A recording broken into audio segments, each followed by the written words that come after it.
Assalamualaikum warahmatullahi wabarakatuh. Nama saya Rizka Wisdayani Nasution, NIM 8560265717 semester 5B Pokja Balai. Saya akan dideskripsikan pengalaman pembelajaran yang menggunakan 3 metode pembelajaran yang saya temui, beberapa referensi.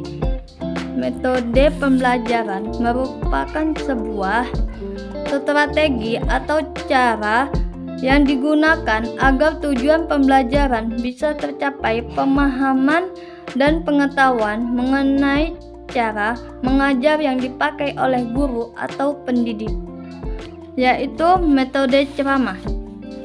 Metode ceramah masih banyak digunakan dalam dunia pendidikan, khusus dalam pembelajaran secara klasikal, dan merupakan suatu cara penyajian bahan atau penyampaian pelajaran secara lisan dari guru. Hendaknya substansi atau materi tersusun secara sistematis dari sederhana, mudah, konkret, menuju pada yang lebih kompleks, sukar, dan abstrak.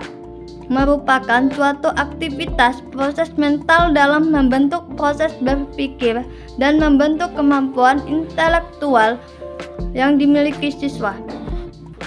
Maka metode ceramah ini merupakan salah satu yang sering diterapkan oleh guru karena cukup mudah pelaksanaannya dan tidak membutuhkan peralatan tambahan. Tetapi ada juga keunggulan dan kelemahan pada metode diskusi. Yang pertama, keunggulan menggunakan metode ceramah dapat menjadi baik dalam pembelajaran, yaitu 1. Metode ini dianggap ekonomis karena waktu dan materi pembelajaran dapat diatur oleh guru secara langsung. Kedua, target jumlah siswa akan lebih banyak apabila jika menggunakan alat sound system.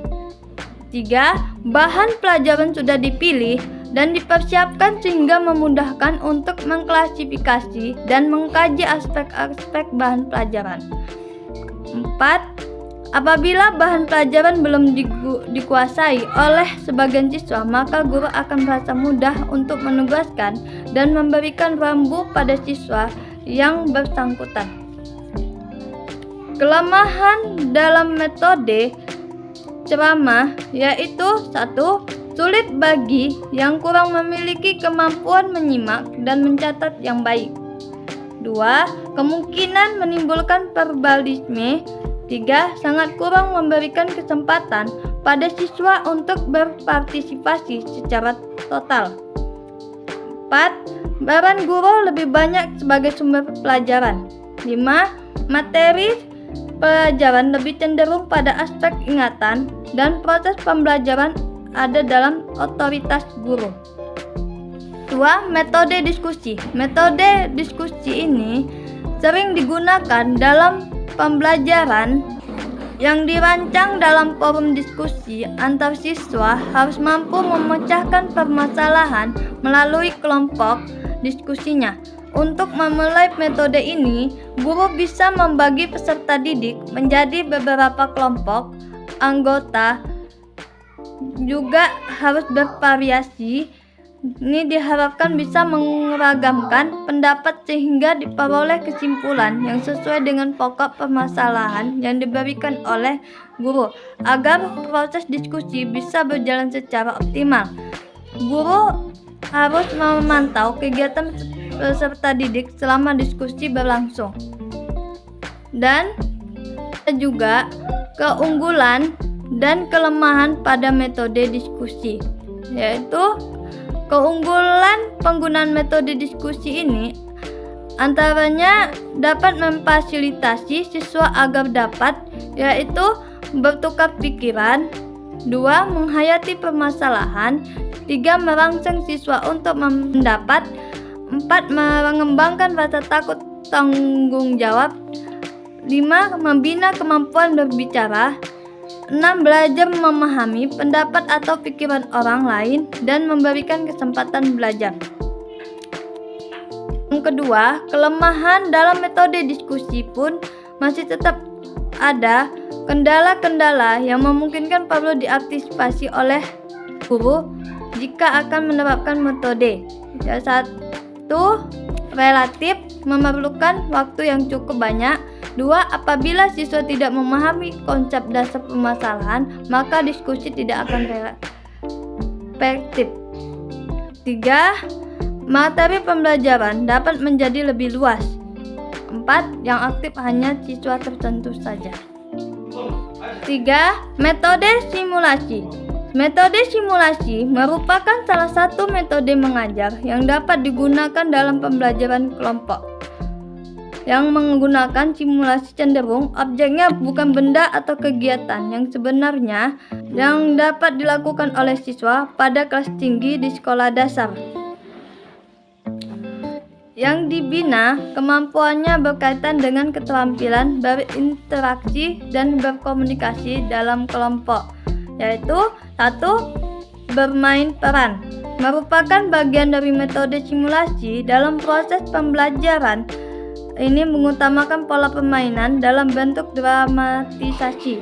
Yang kedua, mesodrama merupakan bagian dari simulasi dalam pembelajaran yang dilakukan oleh kelompok untuk melakukan aktivitas belajar, memecahkan masalah yang berhubungan dengan masalah individu sebagai makhluk sosial. Yang ketiga, permainan simulasi merupakan bagian dari simulasi yang dalam pembelajaran siswa bermain peran sesuai dengan peran yang ditugaskan sebagai belajar membuat sesuatu keputusan. Tetapi ada juga keunggulan dan kelemahan dalam metode simulasi, yaitu keunggulannya. 1. Siswa dapat melakukan interaksi sosial dan komunikasi dalam kelompoknya. 2. Aktivitas siswa cukup tinggi dalam pembelajaran sehingga terlibat langsung dalam pembelajaran.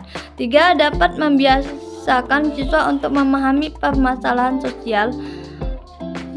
Hal ini dapat dikatakan sebagai implementasi pembelajaran yang berbasis kontekstual. 4. Melalui kegiatan kelompok dalam simulasi dapat membina hubungan personal yang positif. 5.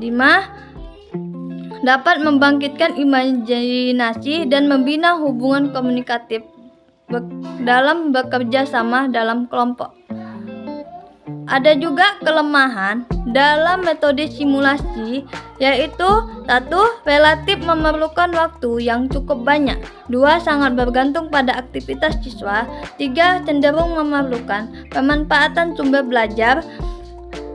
4. Banyak siswa yang kurang menyenangi simulasi sehingga simulasi menjadi tidak efektif. Jadi itulah yang saya jelaskan tadi tentang metode ceramah, diskusi, dan simulasi yang saya dideskripsikan. Maka jika ada salah kata saya, mohon maaf. Saya memundurkan diri. Assalamualaikum warahmatullahi wabarakatuh.